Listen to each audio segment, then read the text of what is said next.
Welcome to Memories of My Childhood in Iowa. These may or may not be plausible memories, but they are ones that I want to share with you. Over the years, I have kept my family and a few friends entertained with fabrications of my life on the family farm in northeast Iowa. These are fun journeys of my life in rural Iowa during the 1960s. I hope to post more stories, depending on how well this one is received. Here now is my story. Growing up in Iowa, the Baler. In the 60s, making hay was a job bigger than one farmer could handle. So groups of neighboring farmers would get together and in turn help each other make hay. Dad had bought a used New Holland baler. It had its own motor which would roar to life. Its wire fingers would pull the hay into the baling chamber. A flywheel would thrust the baling piston to compact the hay into bales. The baler motor would roar as it spun the flywheel around. The entire machine would shake as it went through its motions of baling. Dad's big red Farmall tractor would walk it down the field. It gobbled up rows of hay that laid in its way like some hungry monster stuffing its mouth full. Each slam of the baling piston would cause the whole machine to shake and rattle. Dad knew every clunk, clang, and bang of the old New Holland. Layer by layer, the piston would pack the hay together. All of it would be held together with 2 rows of sisal twine, which would be tied off once the baler reached the desired length. The baler would then begin packing the hay for the next bale. As each bit of hay it swallowed, a new bale would grow in size. This would cause the mechanical monster to slowly defecate the completed bale out a chute in its back. Eventually, on the farm, replacing parts became too frequent and expensive to keep it running. That day came for the old New Holland baler. It broke down one too many times and was parked in the wood behind the machine shed. It had faithfully made square bales for many years, but now it was to be replaced by one new one that made huge round bales. These were gigantic Swiss rolls of hay. I felt sad for the old baler. I wondered why it could not be repurposed for something else. Its baler motor and baling piston still worked. But what could it be used for? The question that I just asked was answered during the Wednesday night catechism. Sister Elise told us the story of the Israelites when they were in Egypt. While the Israelites were in slavery, they were forced to make bricks out of mud and straw. I remembered a scene in the movie, 10 Commandments. Charleston Heston was playing Moses. I recalled how he stomped straw and mud into a brick form. I began to wonder about making bricks. Sister Elise ended my daydream with a quick rap on the back of my head with her ruler. As I rubbed the back of my head, I knew what I was going to do. I will use a baler to make mud bricks. Mud would not be a problem, as we had plenty of dirt in Iowa. Straw would also not be a problem, as we had just harvested a field of oats and there were an abundance of straw bales. Straw was most often used as bedding for animals since it had no nutritional value. The motor might be a problem as it had a pull rope to start it. This was a big motor, which even Dad had to use every ounce of his strength to turn it over. I did not know how I was going to get that monster motor started, but I hoped I could come up with a solution. I didn't really want to tell Mom and Dad about my plan, so I waited for them to go to town. This would give me 2 or 3 hours to get the motor running and to work at making bricks. I had gathered everything I needed: a shovel, bucket of water, a bale of straw. When I saw the cloud of dust from the gravel road follow them to the corner, I knew they were gone. It was time for me to look over the baler and motor. I walked around the baler, but I spent most of the time looking over the motor. I made sure I knew where everything was located, like throttle, choke, gas, oil. As Dad had taught me, I checked the oil and gas level. Oil was fine, but the gas was empty. I carefully filled the tank using the mower gas can. I set the choke, as I had seen Dad do many a times. I pumped gas into the carburetor. I grabbed the pull rope and pulled. The motor turned, but way too slow. I just didn't have the muscles needed to pull against that heavy machine. I scratched my head and I looked around. Then I noticed the baling hooks. These were curved rods that were sharpened into a dull point and used to grab bales. I took 2 of them, intertwined them around the pull handle. I climbed up onto the massive motor and placed a foot into each handle of the baling hooks. With my knees up to my chest, I kicked forward with all my strength, and I was rewarded with a pop from the engine. But it wasn't enough, so I tried again, but it didn't help. It was evident that I needed a bit more push on the rope. I was sitting on top of the baler and thought, how could I pull or push that rope with a little bit more effort? My butt was getting sore because the motor was very uncomfortable. So I stood up to stretch around, to move around. Suddenly, I lost my footing and my weight went down on one leg, and with that, the motor began to spin and I heard another pop. Oh, now I knew what I had to do to start the motor. I stood up straight with both feet still in the baler hooks, which were intertwined with the pull rope.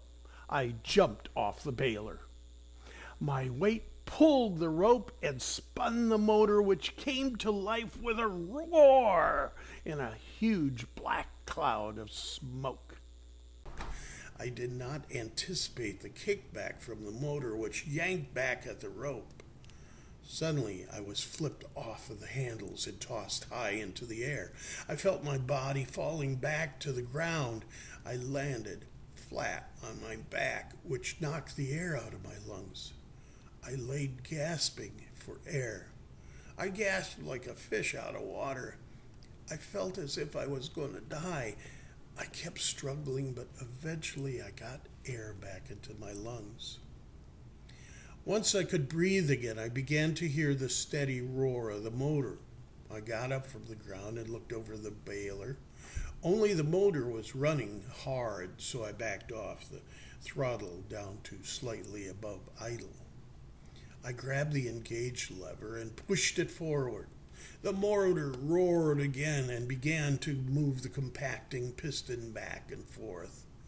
With each thrust, the piston of the piston, the entire baler shook. From many different angles, I watched the piston move as I tried to determine how I was going to make brick. Adding straw was easy. It would be tossed into the machine's mouth. I found a slot on top of the baler's piston chamber, which I could use to insert the dirt. I added a couple boards to make a wide funnel for the mud. I was ready to make brick. Tossing a handful of straw into the baler's mouth, I could see it move into the piston chamber and get packed down. I mixed some water and dirt to make a thick mud, which I shoveled into the trough. The baling piston came forward and packed with such force that most of the mud squirted out the sides of the baler and all over me. I slowed down the motor and tried it again. This time it packed the straw and mud. I added more straw and then more mud. Soon I had an entire mud straw bale.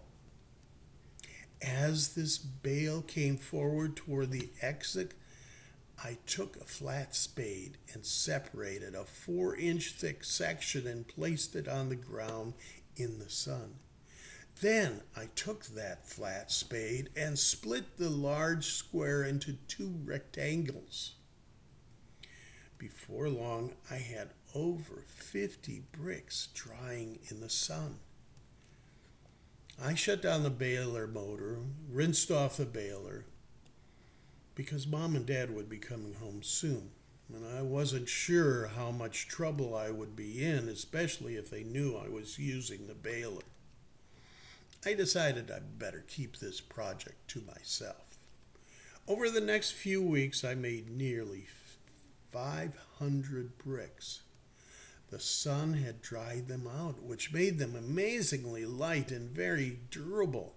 My parents were around. I scouted out areas where I could use the bricks.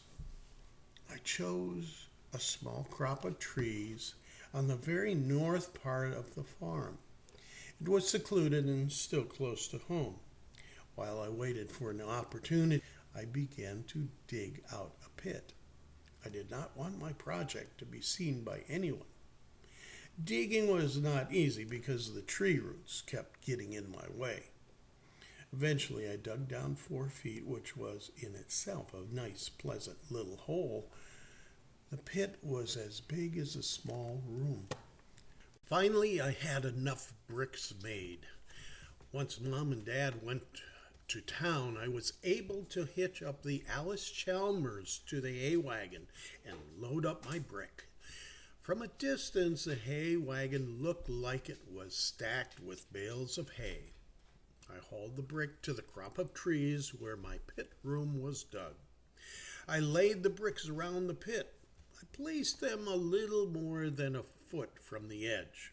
This created a natural ledge inside what would become my dirt hideout. The walls would be 4 feet tall on one side and 3 feet tall on the other side. There were going to be openings on all 4 sides.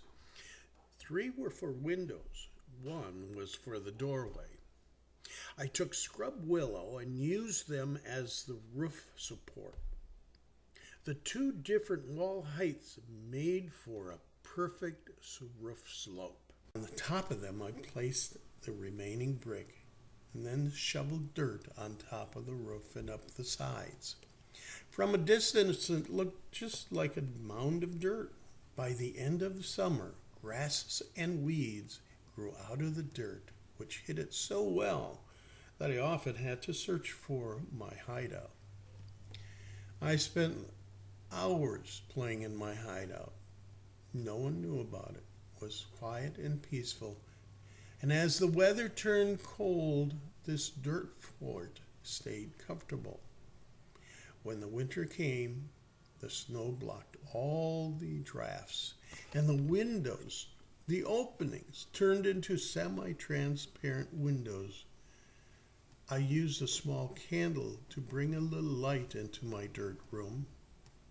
I found it would also give a little bit of warmth. In the springtime, the melting snow partially filled the pit with water, which fortunately soon dried up.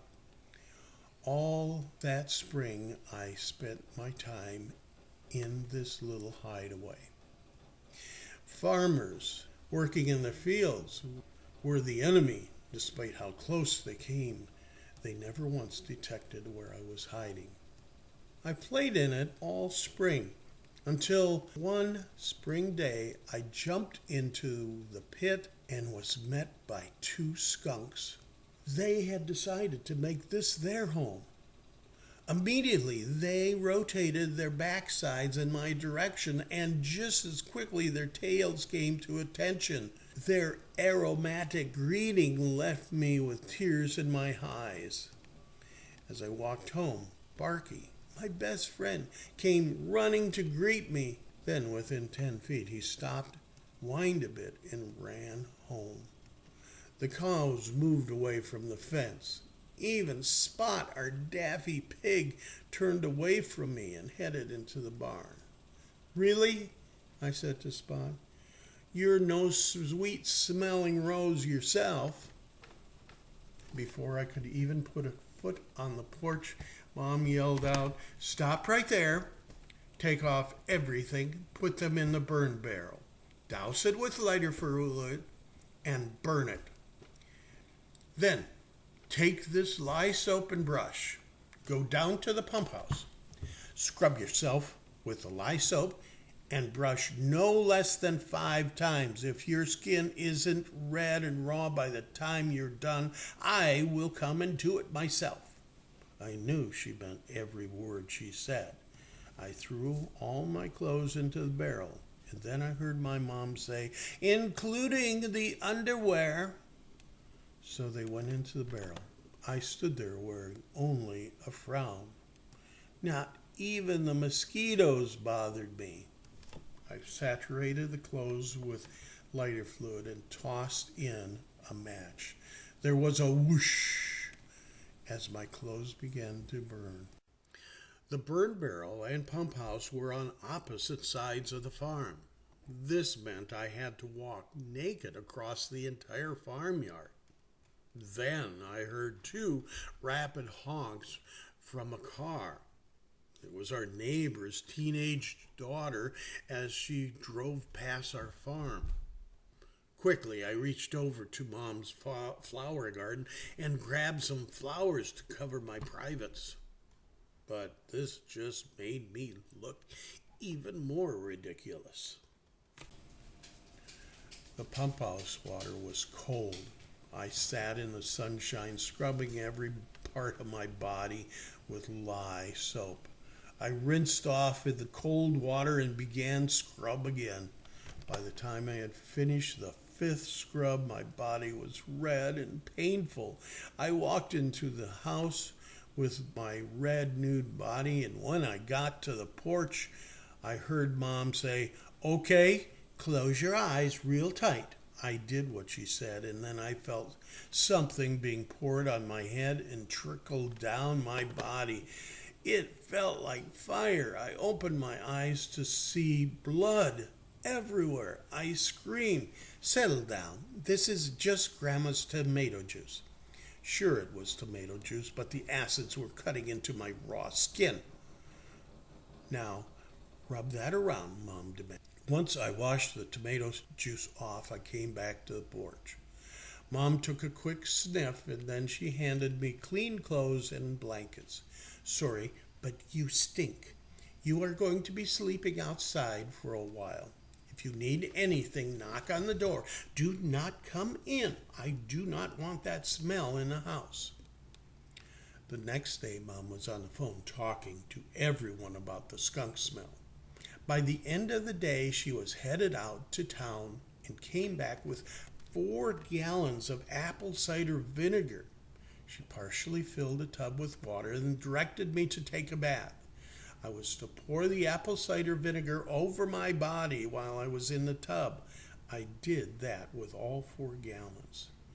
Overnight, my skin did heal a bit, but the apple cider vinegar still stung. The last thing was to soak in the vinegar water for a half hour. Afterward, I came out of the bathroom and said to Mom I smelled like a pickle. Just at that time, my brother grabbed my towel and said, "Yep, it looks like a pickle too." Dad began to crack up at the comment, and Mom scolded him with her back to him. But in the window, I could see a reflection as she tried to hold back a smirk. Years later, after I had left home, Dad decided to have the field tiled. The county conservation office had to come out and assess the land. They would determine the best layout for the tile drainage.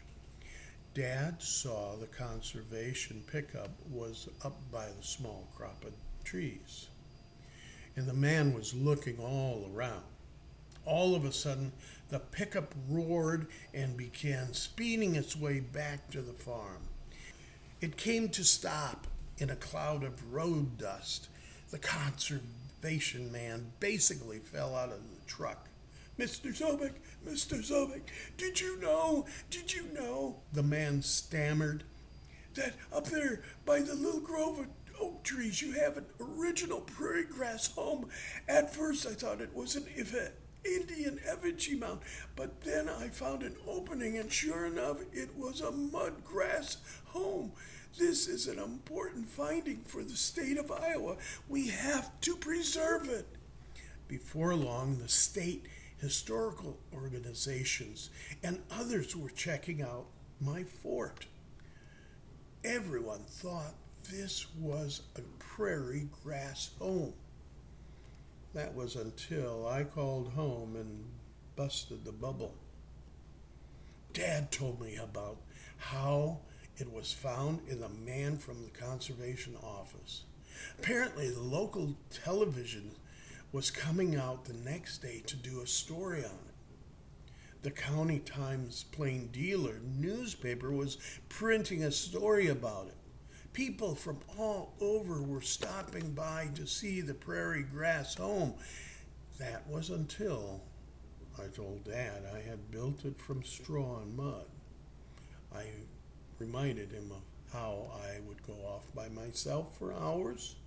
I was building the fort or playing in it. Well, Dad notified everyone about the story before it became too big of a deal. The man from the conservation office apologized, and from then on, he kept a low profile within the community. Thank you. I hope you've enjoyed my story. Until the next time, goodbye.